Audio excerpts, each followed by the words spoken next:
Hey everybody, it's David Sirota. So is Bernie Sanders running for president in 2020? And that's a big question. A lot of people have been asking it.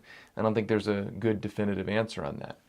But one thing there is a definitive answer on is Bernie Sanders making moves that could help him in 2020?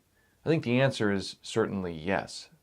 First and foremost, he's been pushing Medicare for all. He's been a big leader on that. It's a very popular idea certainly among Democratic primary voters, according to polls. So that has been a move that I think certainly on progressive policy, it's very progressive, but also politically, it's a very politically shrewd move for him if he were to run in 2020. He's also making some important political decisions that could help him in 2020.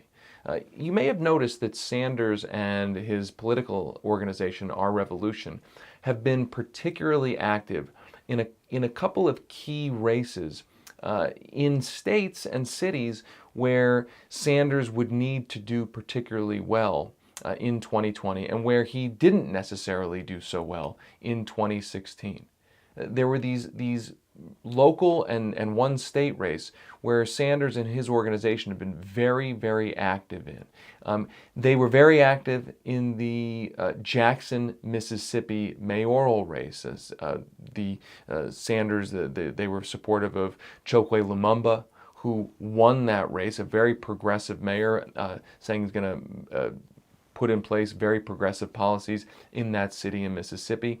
Sanders and his organization backed Randall Woodfin, who ran for mayor and won a big race for mayor in Birmingham. Woodfin, by the way, did not endorse Bernie in the 2016 election, but Bernie and his organiation have been helping Woodfin, and now he is on his way to being the mayor of Birmingham.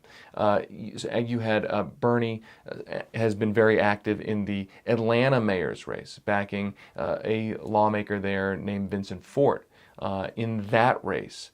And Sanders has been supportive of former NAACP chairman Ben Jealous, who's running for governor of Maryland. Now, Sanders underperformed in a pretty serious way in African American communities, in particular in the South. And so those mayor's races could help him if he was going to run in 2020, and if those candidates win, those could be helpful. Those leaders in those cities could be helpful in him building a new political infrastructure for a 2020 presidential campaign, one that he didn't have in 2016. And in those states, Georgia, Mississippi, Alabama, he got crushed in 2016, and that underperformance was a huge part of the delegate deficit that he ultimately faced at the end of the race, and ultimately in part why he didn't win the nomination, the Democratic nomination. He lost Maryland also.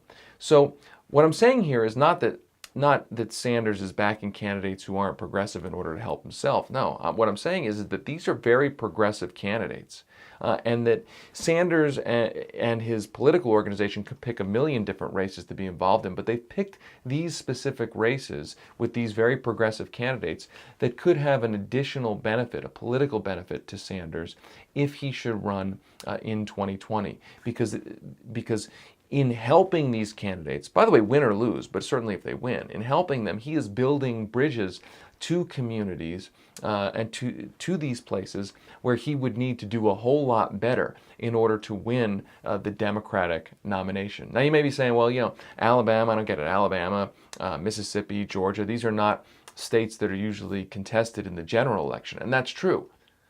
But they are hugely important in the Democratic primary. I mean, they have a lot of delegates in that primary.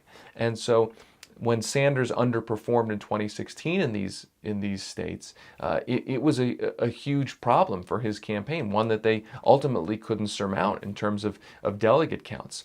So if Sanders is running, these moves would certainly appear to be moves that could help him address that weakness that he had in 2016 and turn it into a strength. by having more political support, more community support in these places if he were to run again in 2020. That's a big if. We don't know if he's going to run again in 2020, but if he does, these moves seemed well designed to address some of those big weaknesses that he had in 2016.